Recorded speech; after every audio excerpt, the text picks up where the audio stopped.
안녕하세요. 케인입니다. 오늘도 레그 시스템에 대해서 알아볼 텐데요. 오늘은 실전에서 레그 시스템을 구축할 때 활용하면 좋을 법한 4가지에 대해서 설명드리도록 하겠습니다. 총 2부로 나눠서 리트리버 고급 기법에 대해서 설명드릴 예정이고요. 오늘 설명드릴 이 4가지의 기법들에 대해서는 모두 콜랩으로 실습을 진행해 보도록 하겠습니다. 레그 시스템을 실제로 구축하게 되면 여러 가지 난관들을 겪게 되는데요. 제가 지금 보여드리고 있는 화면은 레그 시스템의 기본적인 구조들을 나열한 것입니다. 먼저 문서를 가져오고 나누고 임베딩 시키고 벡터 스토어에 조정을 한 후에 LLM에게 참고할 문서를 넘겨주는 리트리버 부분까지 모두 핵심적인 구조들만 제가 나열을 한 거고요. 이러한 시스템을 구축하는 것은 저희가 이전 강의들을 통해서 많이 익숙해지고 조금은 이제 쉽게 느껴지는 부분일 거라고 생각이 됩니다. 그럼에도 불구하고 실제로 이 레그 시스템을 통해서 어떤 서비스나 프로덕트를 개발한다 했을 때 이 레그의 품질을 높이게 되는 것이 굉장히 필수적인 작업이 될 거고요. 그러기 위해서는 고급 기법들을 활용할 필요가 있겠습니다. 특히 리트리버의 경우에는 사용자 질문의 의도를 파악해서 고품질 답변을 내놓아야 하는 임무를 갖고 있다고 볼 수 있겠습니다. 이 레그 시스템의 가장 핵심이 되는 부분인 만큼 리트리버를 얼마나 잘 조정하냐에 따라서 이 레그 시스템 전체의 퀄리티가 좌우된다고 볼 수 있겠습니다. 사용자의 질문을 얼마나 잘 알아듣는지, 그리고 얼마나 잘 알아들어서 그 벡터 스토어 안에서 유사한 청크를 잘 뽑아낼 수 있는지, 또 그거를 LLM에게 잘 넘겨줄 수 있는지, 이러한 부분들이 리트리버의 퀄리티를 좌우하는 부분들이라고 볼 수 있겠는데요. 구체적으로 리트리버를 구축함에 있어서 어떤 고민들을 할 수 있는지, 레그를 실제로 구축하면 모두가 겪게 되는 고민들에 대해서 하나씩 살펴보도록 하겠습니다. 첫 번째로 이제 사람들은 보통 대충 질문해도 좋은 답변을 원하기 때문에 조금 어려운 부분이 있습니다. 쉽게 말해서 프롬프트 엔지니어링이 없이도 퀄리티가 높은 답변을 원한다고 볼 수 있겠는데요. 사용자가 질문을 아주 짤막하게 하더라도 레그 시스템은 이를 의도를 파악하고 이 사용자가 원하는 답변이 무엇일지 추론을 하는 과정을 통해서 답변의 퀄리티를 올릴 수 있겠습니다. 이러한 부분을 어떤 기법을 통해서 할 수 있는지 또 살펴볼 예정이고요. 두 번째로 이 리트리버가 찾아내는 참고 문서에 앞뒤 문맥이 잘 담겨야 된다는 고민이 있을 것 같습니다. 예를 들어서 벡터 스토어에서 어떤 청크를 뽑아서 LLM에게 참고 문서를 넘겨줄 때 그 청크가 앞뒤 문맥을 잘 담지 않고 뭔가 잘린 문장들만을 가지고 이 레그 시스템을 구동하게 된다면 답변이 굉장히 불만족스러울 수 있습니다.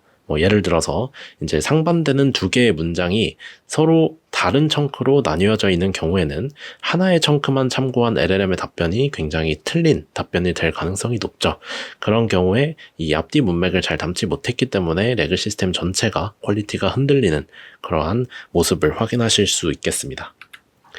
세 번째로 시멘틱 검색 말고 쿼리가 필요한 경우가 있습니다. 이제 저희가 레그 시스템을 구축할 때는 굉장히 많은 경우의 수를 고려해야 되기 때문에 최대한 다양한 경우의 수를 열어두고 고민을 하셔야 되는데요. 이 많은 분들이 시멘틱 검색에 대해서 조금 불만을 가지는 경우가 있습니다.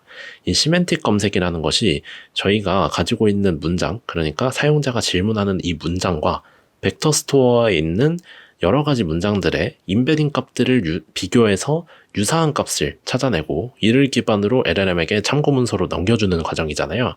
근데 이 시멘틱 검색의 단점으로는 내가 사용자가 질문을 조금 다르게 했을 때 이 유사한 청크로 튀어나오는 것들이 조금 달라질 수 있다는 겁니다. 그러니까 일관성이 좀 없다는 거죠. 근데 예를 들어서 사용자의 질문이 명확하게 어떤 정보들을 기준으로 필터링을 해야 되고 그 정보들만 뽑아내야 하는 경우에는 시멘틱 검색이 아니라 SQL 쿼리라던가 파이썬으로 필터링을 한다던가 엑셀로 필터링을 하는 등과 같이 이 데이터를 잘라내는 과정이 필요하다고 볼 수 있겠습니다. 따라서 이 리트리버에서도 시멘틱 검색 말고 쿼리가 필요한 경우가 있을 텐데 이러한 부분을 어떤 기법으로 해결할 수 있을지 한번 살펴보도록 하겠습니다. 마지막으로 이제 오래된 자료는 덜 참고하고 최신 자료를 조금 더 참고하도록 만들 수도 있을 것 같습니다. 레그 시스템을 구축할 때 많은 분들이 고민하시는 게 이 벡터 스토어에 내가 가진 모든 문서들을 넣었을 때 똑같은 질문을 하더라도 어떤 참고 문서를 답변하냐에 따라서 어떤 참고 문서를 가져오냐에 따라서 이 답변의 퀄리티가 달라질 수 있다는 거죠.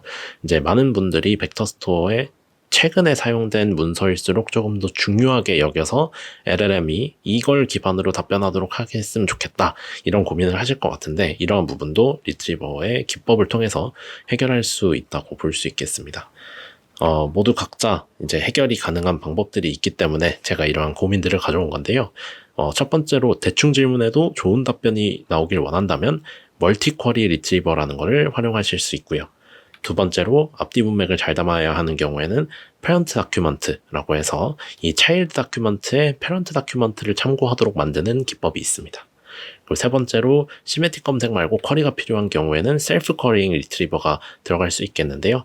셀프 쿼리잉 리트리버는 사용자의 쿼리를 다시 한번 재해석해서 이 원하는 데이터만 참고하도록 만들어주는 리트리버라고 보시면 되겠습니다. 마지막으로 이제 타임 웨이티드 벡터 리트리버를 통해서 최신 자료를 조금 더 가중치를 줘서 참고하도록 만들 수 있는 그런 기법도 있습니다. 하나씩 살펴보면서 실습을 진행해 보도록 하겠습니다. 이제 첫 번째로 멀티 쿼리 리트리버에 대해서는 이렇게 설명드릴 수 있을 것 같아요. 개떡같이 질문해도 찰떡같이 알아들을 수 있도록 사용자의 질문을 여러 개의 유사 질문으로 재생성한다 라고 이해하실 수 있겠습니다. 먼저 기본적으로 레그 시스템에 사용자가 어떤 질문을 남겼다고 가정을 해봅시다. 이제 비은행의 대출이 어떻냐고 물어봤을 때 벡터 스토어에서 이 비은행의 대출과 관련한 내용을 참고 문서로 가져오게 되겠죠. 근데 대출은 어때? 라고 굉장히 추상적인 질문 하나를 냈기 때문에 이 벡터 스토어에서 이것과 관련한 문장을 찾을 때 여러 가지 청크가 안 나오고 비은행의 대출은 어떻다라는 문장 하나만 나올 수도 있는 거겠죠. 그러니까 이 벡터 스토어에서 청크를 여러 개 가져오지 못하는 이 비효율성이 생기게 됩니다. 이렇게 되면 답변이 풍부하지 못하겠죠. 이렇게 보시는 바와 같이 B은행의 대출은 좋은 편이다라는 조금은 굉장히 나이브한 답변을 내놓는 것을 확인하실 수 있겠습니다. 근데 멀티 쿼리 리트리버를 활용하면 이러한 것이 가능해요. 이제 사용자의 질문은 똑같은데 재생성 질문을 멀티 쿼리 리트리버가 직접 만들어내게 됩니다. 그래서 B은행의 대출은 어때? 라는 질문이 들어오더라도 이거를 다각도로 해석할 수 있도록 멀티 쿼리 리트리버가 직접 질문을 여러 개 생성해 주고요. 금리, 조건, 후기와 같은 추가적인 질문들을 미리 이렇게 만들어 놓고 벡터 스토어에서 이와 관련한 청크들을 찾기 때문에 조금 더 다양하고 풍부한 답변을 내놓도록 참고해서 말하도록 만들 수 있다고 볼 수 있겠습니다. 그래서 이제 위와 아래의 답변 차이를 보시면 위에서는 B은행 대출이 어떻다 하고 청크 하나만 참고해서 답변을 했고요. 두 번째에서는 청크 ABC 3개를 참고해서 B은행의 대출을 금리 조건 후기 이 3가지 관점에 대해서 각각 살펴보는 것을 확인하실 수 있습니다. 이렇게 했을 때 사용자의 질문은 똑같음에도 불구하고 리트리버를 어떻게 설정하냐에 따라서 답변이 굉장히 달라지는 모습을 확인하실 수 있습니다. 먼저 멀티 쿼리 리트리버를 먼저 실습해 보도록 하겠습니다. 네, 멀티 쿼리 리트리버에 대해서 먼저 실습해 보기 이전에 pibinstall로 설치해 주셔야 하는 라이브러리들 랭체인, pypdf, 센텐스 트랜스포머, 그리고 크로마DB와 오픈AI까지 다운받아 주시면 되겠습니다. 저는 지금 설치를 한 상태이기 때문에 바로 멀티 쿼리 리트리버 라이브러리들을 불러와 보도록 하겠습니다. 멀티 쿼리 리트리버를 실행하기에 앞서서 가져와야 하는 라이브러리들은 다음과 같고요. 텍스트 스플리터는 리컬시브, 그리고 다큐먼트 로더는 웹베이스 로더를 통해서 저희 어떤 네이버의 뉴스를 하나 가져오도록 하겠습니다. 그리고 벡터 스토어는 기존과 똑같이 크로마로 진행할 거고요. 임베딩 값은 저희 한글 웹페이지를 가져올 것이기 때문에 허깅 페이스 임베딩에서 이제 코 S버트 NLI 모델을 활용하도록 하겠습니다. 이렇게 하고 저희 문서는 웹베이스 로더를 통해서 이 네이버 기사를 가져와서 로딩하는 연습을 해보도록 하겠습니다. 이렇게 되면 이 웹베이스 로더에서 이 네이버 뉴스 기사를 가져와서 로더로 담고요. 로드 함수를 통해서 데이터에 이 웹페이지에 있는 텍스트를 담아주도록 하겠습니다. 그리고 리컬시브 캐릭터 텍스트 스플리터로 청크 사이즈 300만큼씩 다 자르게 될 거고요. 실제로 이 데이터 텍스트를 이 텍스트 스플리터로 나눈 것을 스플릿으로 저장하도록 하겠습니다. 그리고 이렇게 나눈 텍스트 청크들을 저희 벡터 DB에 저장을 해야겠죠. 그래서 저장을 할 때 활용되는 임베딩 모델로서는 저희가 허깅 페이스 임베딩에서 이제 코 S버트 NLI 모델을 활용하도록 하겠습니다. 원래는 저희가 이 인코드 키워드 아규먼트 말고 모델 키워드 아규먼트라고 해서 이제 CPU 값을 설정하는 것을 연습해 봤는데요. 오늘은 콜랩에서 이 GPU에 연결을 해서 그 다음에 이 허깅 페이스 임베딩을 활용하는 연습을 위해서 그 부분은 빼고 활용하도록 하겠습니다. 이 런타임 유형 변경에서 다들 이 파이썬 3 설정하시고 T4 GPU 설정하시면은 저랑 똑같은 환경에서 실습 진행하실 수 있습니다. 그렇게 해서 임베딩 모델까지 선언을 했으면 저희 크로마의 from 다큐먼트를 통해서 저희가 나눈 이 텍스트 청크들 모두 다큐먼트로 저장을 해주시고요. 임베딩 펑션은 코 임베딩이라고 저희가 허깅 페이스 임베딩 가져온 거 넣어주도록 하겠습니다. 그렇게 해서 벡터 db로 저장을 해보도록 하겠습니다. 네, 저장이 완료됐고요. 그 다음에 저희 이제 오늘의 주인공인 멀티쿼리 리트리버 불러와 보도록 하겠습니다. 랭체인의 리트리버 안에 멀티쿼리에서 멀티쿼리 리트리버 불러와 주시고요. 오늘은 챗GPT 모델로 이 실습을 진행해 보도록 하겠습니다. 그래서 챗 모델에서 챗 오픈 AI 가져오시고요. 제가 오늘 가져온 웹페이지의 네이버 기사는 갤럭시 S24 언팩 행사에 대한 내용입니다. 그래서 멀티쿼리 리트리버로 활용해 볼 예시 문장으로서 삼성전자 갤럭시 S24는 어떨 예정이냐는 질문을 넣어보도록 하겠습니다. 이 질문은 저희가 아까 PPT 슬라이드에서 봤듯이 굉장히 추상적이고 이 답변을 하기가 모호한 그런 질문입니다. 그래서 이대로 리트리버에 넣었을 때 원래는 유사한 텍스트 청크들로 이제 제한된 값들이 나와야 되는데 이 멀티쿼리 리트리버를 통해서 어떤 질문들이 재생성될 수 있는지 살펴보도록 하겠습니다. 그래서 챗 오픈AI의 템퍼레처 값 0으로 설정해 주시고요. 오픈AI API 키 다들 발급받으신 값을 여기다 넣어주시면 되고요. 그리고 retriever from LLM 설정할 텐데 이 멀티쿼리 리트리버 넣어주시고 from LLM 해서 리트리버는 저희가 선언한 이 벡터DB의 as retriever를 통해서 벡터DB를 검색기로 활용하는 이 함수를 선언해 줄 거고요. 그리고 LLM으로 저희가 챗GPT 선언한 것 여기다 넣어주도록 하겠습니다. 이렇게 하면 멀티쿼리 리트리버가 retriever from LLM에 저장이 되도록 하겠습니다. 그러면 실제로 이 리트리버가 재생성 질문들을 어떤 식으로 만들어내는지 확인하기 위해서 로깅 함수를 이용할 텐데요. 로깅을 먼저 임포트 해주시고 베이직 컨피규레이션 그리고 get logger, set label 모두 설정해 주셔서 저희가 이 멀티쿼리 리트리버를 통해서 재생성한 질문들을 한번 확인하는 그것을 출력해 보도록 하겠습니다. 이제 보시면 유니크 닥스에 저희 retriever from LLM 해서 get relevant documents로 이 퀘스천과 유사한 문서들을 이 리트리버에서 찾아내라 라는 값을 유니크 닥스로 저장을 할 거고요. 그렇게 했을 때 이 유니크 닥스가 총 몇 개인지 확인해 보도록 하겠습니다.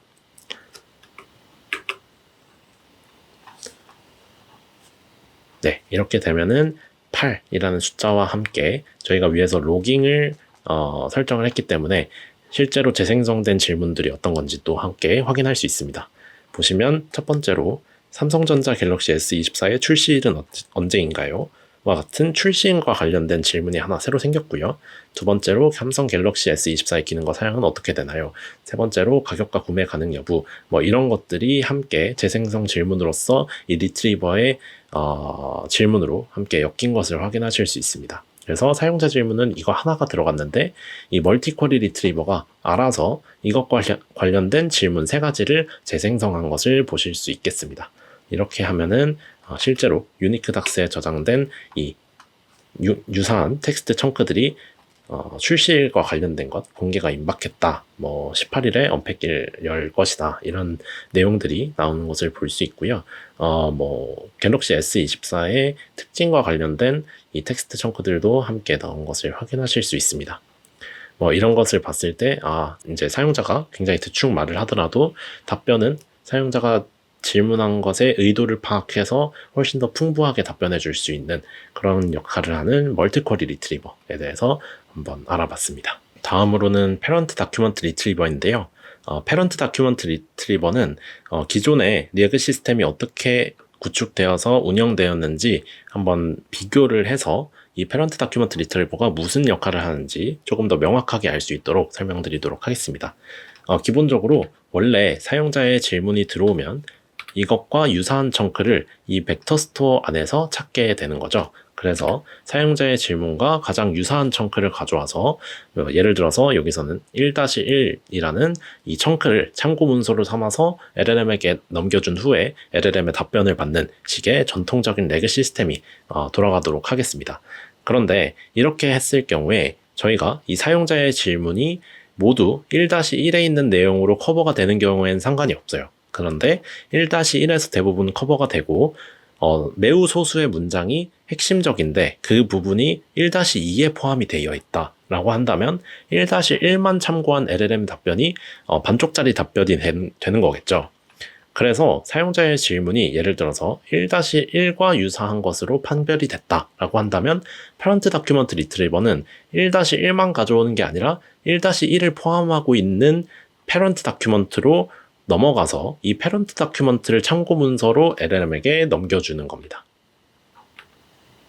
이렇게 되면은 기존에 1-1에서만 정보를 커버했던 것과 달리 1-1이 들어있는 패런트 다큐먼트를 모두 참고하기 때문에 이 1-1이 들어있는 정보의 앞뒤 맥락을 모두 포함할 수 있게 되고요. 제가 아까 말씀드린 예시와 같이 1-2의 핵심적인 문장이 들어가 있다고 하더라도 기존 레그와 달리 이것까지 포함해서 답변을 하기 때문에 이 사용자의 의도, 사용자의 이 만족도가 굉장히 향상되는 것을 확인하실 수 있겠습니다. 그래서 유사 문서의 부모 문서를 참고함으로 조금 더 맥락을 담아서 LLM에게 제공할 수 있다. 이러한 부분이 차별점이 되겠습니다. 그럼 실습을 진행해 보도록 하겠습니다. 네, 그러면은 처음으로 기본적으로 패런트 다큐먼트 리트리버가 어떤 식으로 작동하는지 알아보도록 하겠습니다. 랭체인의 리트리버로 패런트 다큐먼트 리트리버 불러와 주시면 되고요. 오늘 가져와야 될 것은 처음 보는 게 하나 있습니다. 랭체인의 스토리지, 임포트 인메모리 스토어 해서 인메모리 스토어라는 것을 새롭게 가져와 보도록 하겠습니다. 이 인메모리 스토어라는 것은 어떤 저장소에다가 키 값과 밸류 값을 딕셔너리 형태로 함께 저장을 해놓겠다라는 뜻이고요. 저희가 이것을 하는 이유는 패런트와 차일드가 딕셔너리 형태로 함께 엮여 있어야지 이 패런트 다큐먼트 리트리버가 유사한 청크의 패런트 다큐먼트를 찾아가는 작업을 수행할 수 있겠죠. 그래서 오늘은 이 스토리지의 인메모리 스토어 함께 불러와 주시고요. 나머지는 저희 항상 레그 시스템 구축할 때와 동일하게 리커시브, 파이PDF 로더, 크로마, 허깅 페이스 임베딩스 모두 가져와 보도록 하겠습니다. 가져왔으면 저희는 오늘 PDF 파일 2가지를 함께 로드할 거고요. 로더스로 파이PDF 로더들을 모두 담아서 이 각각의 텍스트 청크들을 로드 앤 스플릿을 통해서 가져오는데 이 닥스 리스트에다가 익스텐드 함수를 통해서 모두 집어넣도록 하겠습니다. 이걸 실행하게 되면은 이 로더스 안에 있는 각각의 로더에 대해서 로드 앤 스플릿을 실행하고 그거를 닥스라는 리스트의 익스텐드 형태로 담을 거다라고 보시면 되겠습니다. 그러면은 이 각각의 PDF가 페이지별로 쪼개져서 닥스라는 리스트에 들어가는 것을 확인하실 수 있습니다. 네, 모두 완료가 됐고요. 동일하게 임베딩 모델 위에서 선언을 해줬으니까 이거는 그대로 두도록 하겠습니다. 그 다음으로 이제 저희는 차일드 스플리터를 먼저 선언을 해줄 텐데요. 자식 문서를 찾을 때 자식 문서의 청크 사이즈를 어떤 식으로 할 건지를 설정해 줄 겁니다. 그래서 리컬시브의 청크 사이즈는 500으로 설정해 보도록 하겠습니다. 이렇게 되면 저희가 유사한 청크를 찾게 되는 차일드 스플리터는 청크 사이즈가 500씩 나뉘어 있도록 만들어주는 그런 작업을 한다고 보시면 될 것 같습니다. 그래서 이렇게 차일드 스플리터 선언을 해주시고 그 다음으로 벡터 스토어는 크로마를 이용할 건데요. 오늘은 콜렉션 네임까지 설정해 주도록 하겠습니다. full documents라는 콜렉션 네임, 그러니까 폴더라고 보시면 되겠어요. full documents라는 폴더에 이 크로마 벡터 db를 저장을 할 건데 임베딩 펑션은 코 임베딩을 활용할 거야 라고 해서 저희가 위에서 선언을 했던 임베딩 모델 가져와 보도록 하겠습니다. 그리고 오늘 인메모리 스토어로 저장을 해주시고요. 그러면 모두 준비가 끝났습니다. 패런트 다큐먼트 리트리버를 불러올 수 있는데요. 패런트 다큐먼트 리트리버의 벡터 스토어는 위에서 선언한 저희 크로마 벡터 db 넣어주시고요. 닥 스토어로 이 인메모리 스토어를 넣어주도록 하겠습니다. 이걸 넣어주면은 이 패런트 다큐먼트 리트리버가 저희가 갖고 있는 자식 문서와 부모 문서를 잇는 이 인메모리 스토어를 활용하는 과정을 거치게 되겠습니다. 그리고 차일드 스플리터는 저희가 이미 선언을 했던 차일드 스플리터를 넣어주시면 되고요. 그럼 모두 준비가 끝나게 되겠습니다. 그럼 실행해 보도록 하겠습니다. 그리고 리트리버의 add document를 통해서 저희가 이 PDF 두 개를 페이지별로 쪼갠 리스트가 있었죠? 이 리스트를 그대로 문서로 추가해 주도록 하겠습니다. id 값은 안 넣고 그대로 선언해 보도록 하겠습니다. 그러면 저희가 이 패런트 다큐먼트 리트리버로 선언한 리트리버에다가 저희가 가진 다큐먼트들을 넣었고, 이 다큐먼트들을 패런트와 차일드로 나눠서 저장하는 과정을 이 닥스토어, 인메모리 스토어가 수행하도록 하겠습니다. 그렇게 되었을 때 이 벡터 스토어로 시밀러리티 서치를 했을 때 인공지능 예산이라는 쿼리가 들어왔을 때 가장 유사한 청크가 뭔지 결과가 나온 것을 서브닥스에 저장해 보도록 하겠습니다. 그리고 이 서브닥스의 첫 번째 페이지 컨텐츠는 총 몇 글자인지, 그리고 어떤 내용이 들어가 있는지 한번 확인해 보도록 하겠습니다. 그러면 글 길이는 423이고요. 인공지능 예산과 관련된 청크로 이러한 것이 뽑힌 것을 확인하실 수 있습니다. 저희가 이렇게 뽑은 것은 이제 벡터 스토어에서 그냥 인공지능 예산이라고 해서 뽑으면 이런 식으로 되는 것을 확인하실 수 있는 거고요. 이 리트리버를 통해서 get relevant document라고 해서 이거를 뽑은 걸 retrieved docs로 저장해 보도록 하겠습니다. 그러면은 기존과 무엇이 달라졌는지 또 확인해 보도록 하겠습니다. 기존과 달리 이제 글 길이가 원래 423이었는데 1360으로 늘어났죠. 그리고 내용은 이 위에 있는 것을 포함한 이 패런트 다큐먼트라는 것을 확인하실 수 있습니다. 그래서 이제 원래는 저희가 이 서브닥스에서는 벡터 스토어의 시밀러리티 서치, 그러니까 벡터 스토어로 돌아가시면 이 크로마에서 저희가 저장했던 이 벡터 스토어 기준으로 이 인공지능 예산과 관련된 텍스트 청크를 찾으면 차일드 다큐먼트가 나오게 되는 거죠. 유사한 다큐먼트는 차일드 다큐먼트라고 해서 이 서브닥스에 저장이 되는 겁니다. 저희가 청크 사이즈 500으로 설정했기 때문에 423짜리 청크 사이즈의 이 텍스트 청크가 유사한 문서로 나오게 되는 거죠. 그리고 저희가 패런트 다큐먼트 리트리버로 설정을 했던 이 리트리버는 get relevant documents라고 하면 이 인공지능 예산이라는 쿼리와 유사한 청크의 패런트 다큐먼트를 가져오게 되는 겁니다. 그래서 가져오게 되는 페이지 컨텐츠의 길이가 기존에 500으로 설정되어 있던 청크 사이즈를 넘어서 1360이 되는 것을 볼 수 있겠죠. 이 1360이 나온 이유는 이것의 패런트 다큐먼트가 PDF의 한 페이지짜리이기 때문이에요. 저희가 위에서 처음에 PDF들을 가져올 때 로드 앤 스플릿을 통해서 페이지별로 가져와서 이거를 닥스에 저장을 했죠. 그러니까 가장 큰 단위가 PDF의 각 페이지가 되는 거예요. 그래서 저희는 패런트 다큐먼트가 모두 PDF의 각 페이지가 되겠고요. 차일드 텍스트 청크가 속해 있는 그 페이지의 모든 텍스트가 패런트 다큐먼트로 이렇게 리트리브 되는 것을 확인하실 수 있겠습니다. 그런데 이제 본문의 풀 청크가 너무 길 수가 있겠죠. 저희는 예를 들어서 여기서 이제 PDF의 한 페이지 전체를 패런트 다큐먼트로 취급을 해서 차일드 텍스트 청크가 포함된 이 패런트 다큐먼트를 전체를 가져오는 거를 연습을 해봤는데요. 저희가 PDF 말고 뭐 다른 문서를 가져올 때 이 한 페이지 또는 이제 여러 페이지에 있는 텍스트를 모두 가져오기에는 너무 길다. 텍스트가 너무 길어서 LLM에 참고 문서로 넣어주기 힘들다. 그럴 경우에는 이번 실습을 통해서 수행을 하게 됩니다. 그래서 여기서는 차일드 스플리터 말고 패런트 스플리터도 함께 선언을 하게 됩니다. 그러니까 차일드 스플리터에서는 저희가 원래 이제 자식 청크로서 청크 사이즈를 최대한 잘게 나누는 거를 보여주고 있고요. 패런트 스플리터는 이 차일드 스플리터들이 총 몇 개가 들어가서 패런트 스플리터를 이뤄줄지 설정할 수 있는 거예요. 여기서 보시면 패런트 스플리터는 청크 사이즈 800으로 해서 청크 사이즈 800을 단위로 패런트 다큐먼트들이 만들어지고요.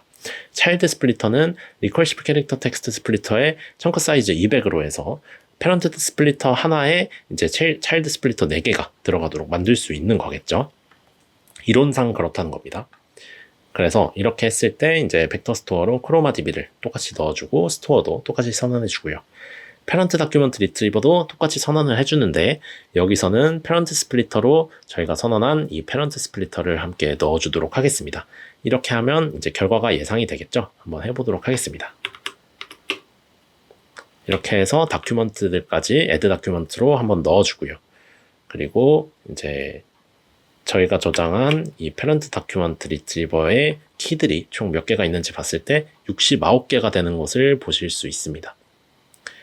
그렇게 하고 이제 벡터 스토어에 인공지능 계산이라는 쿼리와 유사한 텍스트 청구가 뭔지 시밀러리티 서치를 해봤을 때 어떤 내용이 나오는지 한번 보도록 하겠습니다. 그러면은 이런 식으로 저희가 차일드 스플리터에서 걸어 놓았던 청크 사이즈 200을 시킨 이 텍스트가 나오는 것을 보실 수 있고요. 길이를 실제로 보면은 200 아래로 198인 것을 확인하실 수 있습니다. 똑같이 패런트 다큐먼트를 뽑고 싶으면 retriever get relevant 다큐먼트를 통해서 확인하실 수 있겠는데요. 네, 이 부분이 포함됐는지 확인하면 되겠는데요. 네, 이 부분이 포함이 되었죠. 그리고 이번에는 패런트 다큐먼트도 스플리터를 통해서 청크 사이즈를 정해줬기 때문에 개수를 세보면 797로 저희가 정했던 800 이하로 뽑히는 것을 확인하실 수 있습니다. 그래서 이제 차일드 스플리터와 패런트 스플리터를 통해서 차일드가 패런트를 참고하고 있는 것을 확인할 수 있음과 동시에 이 패런트의 청크 사이즈도 저희가 제한을 해서 LLM이 참고를 쉽게 할 수 있게끔 만들 수 있는 이 패런트 다큐먼트 리트리버 두 가지 사례 모두 활용해 보았습니다. 네, 그 다음으로는 셀프 쿼리잉 리트리버인데요. 셀프 쿼리잉 리트리버는 문서가 갖고 있는 메타데이터를 기반으로 필터링을 생성해서 더욱 정확한 답변을 가능하도록 만들어주는 리트리버라고 보시면 되겠습니다. 그래서 예를 들어서 사용자의 질문이 평점이 9점 이상인 영화 중에서 SF 영화를 추천해달라고 했을 때 기존의 레그 시스템에서는 시메틱 검색을 통해서 유사 문서를 탐색하는 과정을 거치게 되죠. 근데 평점 정보가 9점 이상이라는 거를 알려면은 저희가 가지고 있는 텍스트 자체 내에서 평점이 9점 이상이라는 어떤 문장이 들어간 거를 찾아야 되는데 그런 정보가 없는 경우에는 이 답변이 평점이 기록되지 않았다면서 이 답변이 제대로 나오지 않는 모습을 확인하실 수 있습니다. 근데 저희가 실제로 원하는 거는 평점이 9점 이상인 영화라는 문장이 유사하게 들어가 있는 텍스트를 찾는 게 목적이 아니라 실제로 내가 이 LLM에게 묻는 이 정보를 갖고 있는 DB에서 평점이 9점 이상인 영화로 필터링을 하고 그 중에서 장르가 SF인 걸로 필터링을 하는 과정이 필요한 거겠죠. 그러니까 저희가 원하는 건 사실 기본적인 레그 시스템이 아니라 쿼리하는 시스템이 필요한 거예요. SQL이든 엑셀이든. 근데 이러한 부분을 셀프 쿼리잉 리트리버가 해결해 줄 수 있습니다. 그래서 사용자의 질문이 똑같을 때 문서의 메타데이터를 기준으로 셀프 쿼리를 하게 됩니다. 그래서 기존에는 유사 문서를 탐색하는 과정을 거쳤는데 이번에는 사용자의 질문을 기반으로 메타데이터를 필터링하는 식을 만들게 됩니다. 스스로 레이팅이 9점 이상이고 장르가 SF인 것을 찾게 되는 거고요. 이렇게 했을 때 답변이 스티븐 스필버그의 쥐라기 공원이 있다 이런 식으로 조금 더 정확한 답변이 나오는 것을 확인하실 수 있습니다. 여기서 주의하실 점은 저희가 셀프 쿼리잉 리트리버를 통해서 가져올 때는 저희가 질문하는 것이 어떤 필터링을 하는 작업이 필요한 질문의 경우에 적합한 리트리버라고 보실 수 있겠어요. 그래서 저희가 가지고 있는 PDF 문서나 일반적인 워드 문서 이런 거를 떠나서 조금 엑셀 문서나 CSV 이런 문서들을 다룰 때 조금 더 유용한 리트리버라고 보시면 될 것 같습니다. 그래서 실제로 실습을 해보면서 어떤 부분에서 유용한지 확인해 보도록 하겠습니다. 셀프 쿼리잉 리트리버는 불러오기 이전에 pibinstall로 라크라는 라이브러리를 다운받아 주셔야 됩니다. 이 pibinstall 커맨드로 다운로드가 안 되시는 분은 업그레이드랑 quiet 지워주시고 그대로 pibinstall 라크까지만 쳐서 실행해 주시면 감사하겠습니다. 저는 지금 실행해 보도록 하겠습니다. 네, 실행이 완료됐고요. 이번에는 랭체인의 스키마에서 다큐먼트를 가져오고요. 랭체인 커뮤니티에서 벡터 스토어의 크로마를 함께 가져와 주도록 하겠습니다. 이번에 제가 가져온 이 스키마의 다큐먼트는 저희가 익히 봐왔던 다큐먼트 객체를 정의할 때 필요한 라이브러리고요. 저희는 이번에 직접 정의한 다큐먼트를 기반으로 이 셀프 쿼리잉 리트리버가 어떻게 돌아가는지 확인하기 위해서 가져오는 것이기 때문에 그대로 따라해 주시면 되겠습니다. 그래서 닥스라는 리스트에 다큐먼트 객체들을 넣을 텐데 이 각각의 페이지 컨텐츠와 메타데이터가 이렇게 있는 것을 확인하실 수 있습니다. 페이지 컨텐츠는 그대로 있는데요. 이 영화에 대한 설명이라고 보시면 되고요. 이 메타데이터는 이 영화의 정보 값들입니다. 그래서 필드 값들이 여기 들어가 있는 것을 확인하실 수 있는데 대표적으로 이어, 레이팅, 장르, 그리고 디렉터 이렇게 4가지 필드가 들어가 있는 것을 확인하실 수 있습니다. 저희가 가지고 있는 이 다큐먼트들이 모두 이러한 메타데이터들을 갖고 있는 것을 저희가 확인을 했고요. 그러면은 이러한 다큐먼트들을 크로마를 통해서 벡터 스토어로 임베딩 저장해 보도록 하겠습니다. 네, 그럼 저장이 됐고요. 그 다음으로 저희가 가지고 있는 메타데이터의 필드 정보들을 입력을 해줘야지 이 셀프 쿼리잉 리트리버가 사용자 질문을 기반으로 이 필드 값들을 필터링 할 수 있게 됩니다. 이거를 위해서 체인 쿼리 컨스트럭터 베이스에서 attribute info 가져오시고요. 리트리버 셀프 쿼리 베이스에서 셀프 쿼리 리트리버 그리고 챗 모델로 챗 오픈 AI 가져오도록 하겠습니다. 그리고 이 메타데이터 필드 인포라는 리스트에 이번에는 다큐먼트가 아니라 attribute info 객체를 선언할 텐데요. 저희가 위에서 확인했던 이 메타데이터의 이름들, 이어, 디렉터, 레이팅, 장르까지 총 4개의 필드를 정보를 입력해 주도록 하겠습니다. 그래서 첫 번째로 장르 이렇게 이름 적어 주시고요. 디스크립션으로 이 속성에 대한 설명을 작성해 주시면 됩니다. 간단하게 이 장르 넣고 챗GPT한테 시켜서 이 디스크립션을 작성하셔도 편할 것 같습니다. 여기서 보시면 이제 장르의 종류를 이런 식으로 리스트로 표현하고 있는데요. 이렇게 해준 이유는 사용자의 질문이 예를 들어서 이 장르 리스트 안에 들어가 있지 않은 다른 장르를 물어보는 질문이 들어왔다라고 한다면 이 디스크립션에서 없는 정보이기 때문에 없다고 답변을 할 수 있게끔 만들어주기 위해서 이 설명에 이 중에 하나라는 문장을 추가했다고 보시면 되겠습니다. 만약에 이런 문장이 없다면 그냥 영화의 장르구나 라고 해서 이 DB에 갖고 있는 장르를 실제로 필터링하는 게 아니라 환각 효과가 일어나서 사용자가 질문한 거는 이런 장르일 것 같아 라고 만들어내는 모습을 보실 수도 있어요. 그리고 사이언스 픽션이 아니라 SF라고 가져온다거나 이런 식으로 해서 이제 저희가 직접 정의한 것을 가져올 수 있게끔 디스크립션을 작성해 주시면 됩니다. 그래서 나머지 값들도 이어, 디렉터, 레이팅 모두 작성해 주시고요. 다큐먼트 컨텐트 디스크립션으로 brief summary of a movie라고 하겠습니다. 이거는 뭐냐면 저희가 위에서 이 다큐먼트 객체에서 페이지 컨텐트에 들어가는 내용이 뭔지 설명해 주는 거고요. LLM은 그대로 똑같이 선언을 해주시고 리트리버로 셀프 쿼리 리트리버 선언을 하고 LLM, 벡터 스토어, 다큐먼트 컨텐트 디스크립션 그리고 메타데이터 필드 인포까지 모두 넣어주신 다음에 리트리버로 저장하도록 하겠습니다. 이게 설치가 제대로 안 됐네요. 다시 한번 설치하도록 하겠습니다.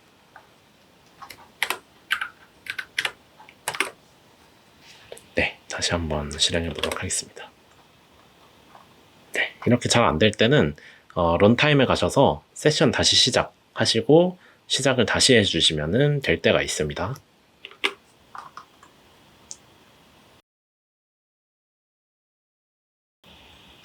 벡터 스토어를 다시 선언을 해주도록 하겠습니다. 이게 세션을 다시 시작하게 되면은 이 변수 값들이 저장이 안 돼 있어가지고 변수들을 모두 다시 실행해 줘야 되거든요. 이 부분이 조금 귀찮긴 한데 빠르게 한번 해보도록 하겠습니다. 네, 여기 있으니까 이거 먼저 실행을 해주고 네, 그러면은 임베딩 펑션도 가져왔고 이거를 다시 한번 선언해 보도록 하겠습니다. 네, 그럼 이번에 완성이 됐고요. 메타데이터 필드 인포 다 넣어서 리트리버로 선언하는 것까지 모두 수행을 해보도록 하겠습니다. 그리고 저희가 선언한 리트리버에 get relevant document를 통해서 레이팅이 8.5 이상인 무비가 어떤 것들이 있는지 알려달라는 질문을 한번 해보도록 하겠습니다. 이렇게 되면은 이제 레이팅 값을 기준으로 필터링을 해서 이 답변을 하는 것을 볼 수 있는데요. 답변이라기보다는 유사한 청크를 가져온 건데요. 그래서 레이팅이 9.9, 8.6이라고 해서 딱 8.5 이상인 영화 2개를 추출한 것을 확인하실 수 있습니다. 여러분들도 보시다시피 이 셀프 쿼링 리트리버의 경우에 이런 식으로 뭔가 여러 가지 정보들을 가진 여러 행이 있다라고 한다면 엑셀에서 필터링 하듯이 유저의 질문을 받아들여야 할 때 셀프 쿼링 리트리버를 활용한다라고 보시면 되겠습니다. 네, 마지막으로 오늘은 타임 웨이티드 벡터 리트리버까지 한번 살펴보도록 하겠습니다. 타임 웨이티드 벡터 리트리버는 영어 이름 그대로 시간의 가중치를 둔 벡터 리트리버라고 보시면 되겠습니다. 그래서 가장 최근에 이용된 문서를 기준으로 먼저 참고하도록 해서 답변의 신선함을 유지하도록 할 수 있습니다. 아까와 똑같이 사용자의 질문이 평점이 9점 이상인 영화 중에 SF 영화를 추천해달라는 사용자의 질의가 있다고 한번 해보도록 하겠습니다. 그러면 기존의 질문은 그대로기는 하지만 이제 사용자의 속마음은 사실 이 평점 9점인 영화 중에서 옛날 영화를 원하는 게 아니라 그래도 최신 영화를 원하겠죠. 최신 영화 또는 남들이 보고 있는 인기 있는 영화 이런 거를 원한다고 볼 수 있겠습니다. 이런 거는 이제 인간이 딱 들었을 때는 당연히 추천해 줄 때 글쎄 뭐 옛날 영화 중에 이런 게 있어 이렇게 추천해 주기보다는 최근에 그 영화 괜찮은 것 같아 라고 추천해 주잖아요. 이런 거를 LLM에서도 가능하게끔 만들어 주기 위해서 시간 가중치라는 개념값을 부여해 줘야 되는 겁니다. 그래서 다큐먼트 중에서 최근 이용된 영화 위주로 추천을 해주자라는 추론까지 갈 수 있을 텐데요. 이런 것을 어떻게 논리적으로 구성할 수 있을지에 대해서 해결해 주는 것이 바로 타임 웨이티드 벡터 리트리버입니다. 그래서 시간이 지난 만큼 페널티를 주면은 최신 문서를 참고해서 답변을 할 수 있게 만들 수 있겠죠. 그래서 기존에는 유사한 문서를 뽑을 때 시멘틱 시밀러리티만 보고 판단을 했는데 이번에는 경과한 시간만큼 페널티를 줌으로써 이 답변을 얻어내는데 필요한 참고 문서를 최신 것으로 가져오는 걸 수행할 수 있습니다. 여기서 보시면 이제 디케이 레이트가 시간이 얼마나 지나냐에 따라서 부패하는 정도라고 볼 수 있겠는데요. 이 디케이 레이트가 1이 되면은 경과한 시간에 대한 이 가중치가 아무런 쓸모가 없어지는 거고요. 디케이 레이트가 0이 되면은 경과한 시간에 대한 가중치가 굉장히 크게 들어가는 거라고 보시면 되겠습니다. 지금 이렇게 보시면 좀 직관적이지가 않아서 실제로 실습하면서 한번 알아보도록 하겠습니다. 네, 타임 웨이티드 벡터 스토어 리트리버 불러오기 이전에 페이스 GPU 라이브러리를 다운받아 주도록 하겠습니다. 그리고 이 임베딩 모델 값은 위에서 선언을 했으니까 삭제하도록 하겠습니다. 네, 설치가 완료됐고요. 이번에는 시간 값을 다뤄야 되기 때문에 데이트 타임에서 데이트 타임과 타임 델타 모두 가져오고요. 페이스 벡터 스토어로 활용할 페이스 가져오도록 하고요. 저희 닥스토어로 인메모리 닥스토어 그리고 리트리버로 타임 웨이티드 벡터 스토어 리트리버 스키마 다큐먼트 커뮤니티 벡터 스토어에서 페이스 가져오도록 하겠습니다. 네, 그리고 임베딩 사이즈는 768로 했는데요. 여기서 임베딩 사이즈를 결정하는 값은 이 페이스에서 넘겨주는 임베딩 펑션에 임베딩 사이즈를 넣어주셔야 됩니다. 그래서 저희가 선언한 코 임베딩의 경우에는 이 코 NLI, 코 S버트 NLI라는 허깅 페이스의 모델인데요. 이 허깅 페이스 페이지 가시면은 이 버트 임베딩 모델이 가진 임베딩 사이즈가 몇인지 확인하실 수 있습니다. 보시면 센텐스 트랜스포머의 풀링 값으로 워드 임베딩 디멘션이 768인 것을 확인하실 수 있습니다. 여기서 확인된 값을 기준으로 가서 저희가 아까 넣어줘야 됐던 이 임베딩 사이즈를 넣어주면 되겠습니다. 그렇게 해서 임베딩 사이즈를 정해주시고요. 페이스에 인덱스 플랫 L2를 통해서 임베딩 사이즈만큼 새로운 인덱스를 생성하도록 하겠습니다. 그리고 이 페이스에 저희가 가진 임베딩 펑션과 새롭게 선언한 인덱스 값으로 인메모리 닥스토어까지 넣어서 선언을 해준 것을 벡터 스토어로 저장을 하고요. 타임 웨이티드 벡터 스토어 리트리버로 이 벡터 스토어를 넣어준 후에 처음에는 디케이 레이트를 최대한 작게 해서 설정해 보도록 하겠습니다. 이렇게 했을 때는 어떤 식으로 시간 가중치가 작용하는지 한번 살펴보도록 하겠습니다. 어제 데이트 타임을 한번 가져와 보겠습니다. 데이트 타임의 now에서 타임 델타 데이 1을 통해서 어제 값을 가져오고요. 리트리버 애드 다큐먼트를 통해서 영어는 훌륭하다라는 내용의 값을 어제 접근한 메타데이터로 넣어보도록 하겠습니다. 그러면은 이 다큐먼트는 어제 접근한 문서가 되는 거고요. 마지막으로 이 다큐먼트 새롭게 또 추가하는 거는 바로 이 다음에 추가하도록 하겠습니다. 그리고 영어가 좋아요라는 영어는 훌륭합니다와 유사한 문장을 쿼리로 넣어서요. get relevant documents를 실행해 보면 영어는 훌륭하다가 그대로 나오는 것을 확인하실 수 있습니다. 여기서 확인할 수 있는 점은 영어가 좋아요라는 것에 유사한 문장은 당연히 영어가 훌륭합니다 인데 여기서 보는 거는 메타데이터가 어제 접근한 것과 오늘 생성된 것 이 두 가지가 있다는 거예요. 그래서 보면은 사실 얘가 더 오래된 정보잖아요. 최신 것을 참고하게 하려고 한다면 극단적으로 보면 영어가 좋아요라는 문장이 들어오더라도 최신 것인 한국어는 훌륭합니다 라는 문장을 참고하는 게 맞습니다. 그런데 저희가 이번엔 decay rate을 0.01로 줬기 때문에 시간값에 대한 이 가중치를 굉장히 적게 준 거예요. 그러니까 시간이 오래되더라도 상관없어. 일단 유사한 걸 찾아 라고 저희가 리트리버를 설정한 상황인 것을 확인하실 수 있습니다. 똑같이 가고 decay rate만 한번 바꿔보도록 하겠습니다. 이번에는 0.99로 설정을 한 다음에 시간 가중치를 최대한 신경을 써서 답변을 해보겠습니다. 똑같이 가고요. 쿼리도 똑같이 가보도록 하겠습니다. 이번에는 똑같은 문장인데 영어가 좋아요라는 똑같은 문장임에도 불구하고 유사한 문장인 영어는 훌륭합니다가 아니라 최근에 추가가 된 한국어는 훌륭합니다라는 문장을 유사한 다큐먼트로 뽑아낸 것을 확인하실 수 있습니다. 여기서 보면은 조금 주의하셔야 될 게 decay rate을 이런 식으로 0.99 또는 0.01 이런 식으로 극단적으로 주게 되는 경우에 문장의 유사성을 신경 쓰는 경우에 이 decay rate과의 밸런스가 굉장히 중요해요. decay rate을 너무 높게 주면은 시간값에 너무 치중해서 문장이 유사하든지 말든지 가장 최근 값만 가져오게 되는 불상사가 일어나게 됩니다. 그래서 만약에 내가 시간 가중치를 좀 중요하게 여길 거다라고 하더라도 0.95까지 높이지는 말고 한 0.5 정도 해서 이 문장의 출력 정도가 어느 정도 되는지 밸런스를 조절해 가면서 설정을 해보시면 좋을 것 같습니다. 네, 오늘은 이렇게 4가지 리트리버 고급 기법들에 대해서 한번 활용해 봤는데요. 멀티쿼리 리트리버를 통해서 조금 더 개떡같이 말해도 찰떡같이 알아듣는 리트리버를 만들어 봤고요. 패런트 다큐먼트를 통해서 앞뒤 맥락을 조금 더 신경 써서 말해주는 LLM 답변을 받을 수 있는 그런 리트리버를 활용해 봤고요. 셀프 쿼링 리트리버를 통해서 정확한 정보를 원하는 사용자의 질문에 답변을 잘 할 수 있도록 만들어주는 리트리버도 한번 활용해 봤습니다.